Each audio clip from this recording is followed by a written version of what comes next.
د کورنیو چارو وزارت وایي چې د بامیانو په پیښه کې 3 بهراني سیلانیان او 1 افغان وژل شوی دی.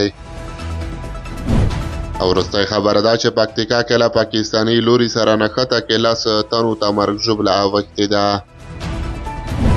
سلام ستړي مشئ، پام وکړئ د یاران ټي وي یوټیوب چینل څخه 2 تازه او مهمو خبرونو ته. د کورنیو چارو وزارت وایي چې د بامیانو په پیښه کې 3 بهراني سیلانیان او 1 افغان وژل شوی دی.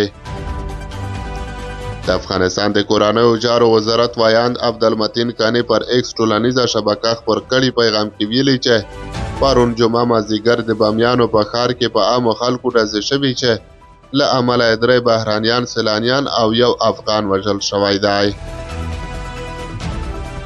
د نوموړي په وینا په دغه پیښه کې 4 بهرانیان او 3 افغانان ټپیان شوي هم دي.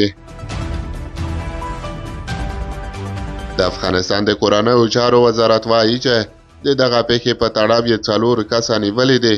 دغه وزارت د پیښې د قربانیانو له کورنیو سره خپله خواخوږي شریکه کړې او ټینګار یې کړی دی چې په دغه پیښه کې به ټول داخل کسان ونیسي.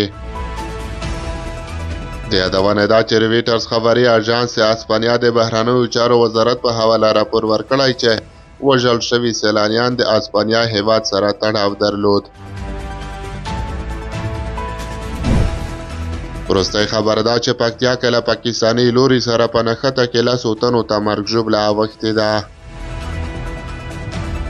پکتیا کې د ډیورنډ فرضي کرښې ته څیرمه د افغانستان او پاکستاني ځواکونو ترمنځ نښته کې د ښځو او ماشومانو په ګډون 15 تنه وژل شوي او 15 نور ټپیان شوي دي.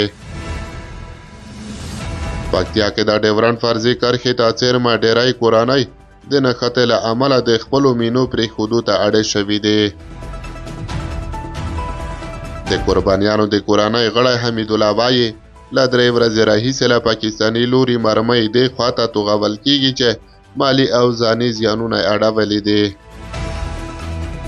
بېځایه شوی عبدالخالق هم په دې اړه وایي جګړه دوام لري او ټولو خلکو له څارویو سره یو ځای نورو سیمو ته کډې کړې. د سیمې خلک وایي چې له پاکستاني لوري توپونه د ملکي وګړو پر کورونو او بازارونو لګېدلي چې د ځاني زیان سربیره یې خلکو ته ګڼ مالي زیانونه هم اړولي دي.